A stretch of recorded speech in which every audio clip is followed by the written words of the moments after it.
Rabies సోకిన కుక్కల్ని ఎలా గుర్తించాలో ఈ వీడియోలో తెలుసుకుందాం.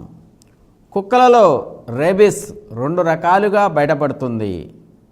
వీటి లాలాజలంలో రేబీస్ వైరస్ అత్యధిక స్థాయిలో ఉంటుంది.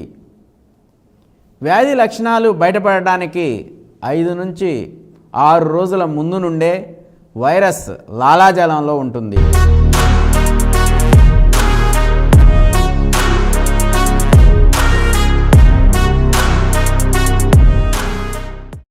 రెండు రకాల వైరస్లను కుక్కలలో గుర్తించవచ్చును.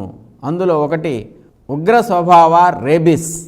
ఈ ఉగ్ర స్వభావ రేబీస్నే వైద్యశాస్త్ర పరిభాషలో పూరియస్ రేబీస్ అని, ఫ్రాంక్ రేబీస్ అని, మ్యాడ్ డాగ్ సిండ్రోమ్ అని వివిధ పేర్లతో వ్యవహరిస్తుంటారు.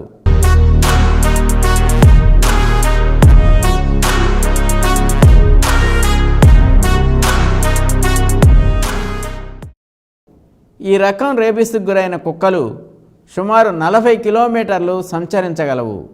పెద్ద సంఖ్యలో మనుషుల్ని, ఇతర కుక్కలను, జంతువులను గాయపరిచి వైరస్ను తీవ్రంగా వ్యాప్తి చేస్తాయి. రేబీస్ లక్షణాలు బహిర్గతమైన కుక్కల ప్రవర్తనలో చాలా మార్పులు వస్తాయి. మనుషులంటే భయం పోతుంది, నిలకడను కోల్పోతాయి, ఎటు పడితే అటు తిరుగుతూ ఉంటాయి, ఏది పడితే అది తింటూ ఉంటాయి, మట్టి, కర్ర ముక్కలు, చెప్పులు, రాళ్లను కొరుకుతూ ఉంటాయి, నోటి వెంట విపరీతంగా సొంగ కారుతుంది, అంటే లాలాజలం కారుతుంటుంది, గొంతు కండరాలు పట్టుకుపోవటం వల్ల ప్రత్యేక తరహాలో అరుస్తుంటాయి, రాను రాను గొంతు పడిపోతుంది, పక్షవాతానికి గురై దవడలు మూసుకునే శక్తిని కోల్పోతాయి. అందువలనే లాలాజలం ఎక్కువ బయటకు వస్తుంది. క్రమంగా పక్షవాతం శరీరం అంతా విస్తరిస్తుంది. చివరకు స్పృహ కోల్పోయి శ్వాసకోశ కండరాలు పనిచేయకపోవడం వల్ల కుక్కలలో మరణం సంభవిస్తుంది. ఇక రెండో రకం సాధు స్వభావ రేబీస్.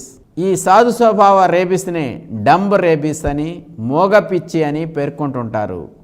ఉగ్ర స్వభావ రేబీస్ లాగా లక్షణాలు అంతగా కనిపించవు. పక్షవాతంతోనే లక్షణాలు ప్రారంభమవుతాయి.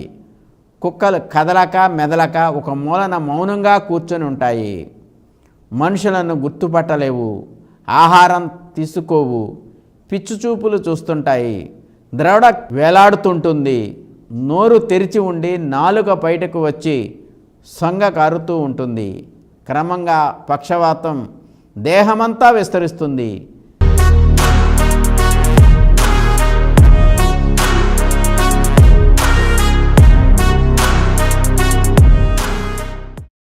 రేబీస్ వ్యాధి లక్షణాలు బయటపడటం మొదలుపెట్టిన తర్వాత సాధారణంగా 3 నుండి 7 రోజుల్లో రేబీస్ వచ్చిన కుక్కలలో రేబీస్ వ్యాధిని మరణించిన కుక్కల మెదడు కణజాలాన్ని ఫ్లోరసెంట్ యాంటీబాడీ పరీక్ష నిర్వహించడం ద్వారా నెగ్రీబాడీస్ను గుర్తించడం ద్వారా నిర్ధారించవచ్చును.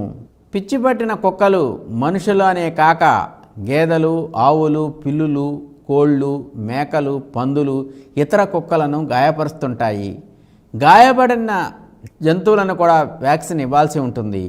కుక్క కరిచిన గేదె, ఆవుల పాలు సరిగ్గా కాయకుండా వినియోగించడం మంచిది కాదు. గొర్రెలు, కోళ్ళు, మేకలు, పందులు పచ్చి మాంసం తినకూడదు. ఈ జంతువులలో కూడా రేబీస్ లక్షణాలు దాదాపు కుక్కలలోని లక్షణాలని పోలి ఉంటాయి. కుక్కలకు రేబీస్ వ్యాక్సిన్లు ఇవ్వడం ద్వారా కుక్కలలో వైరస్ని నిరోధించవచ్చును. నేడు కుక్కలలో, ఇతర జంతువులలో రేబీస్ను నివారించేందుకు మనుషులకులానే పిచ్చి కుక్క కరిసిన తర్వాత, కరవక ముందు 3 రకాల వ్యాక్సిన్లు లభ్యమవుతున్నాయి.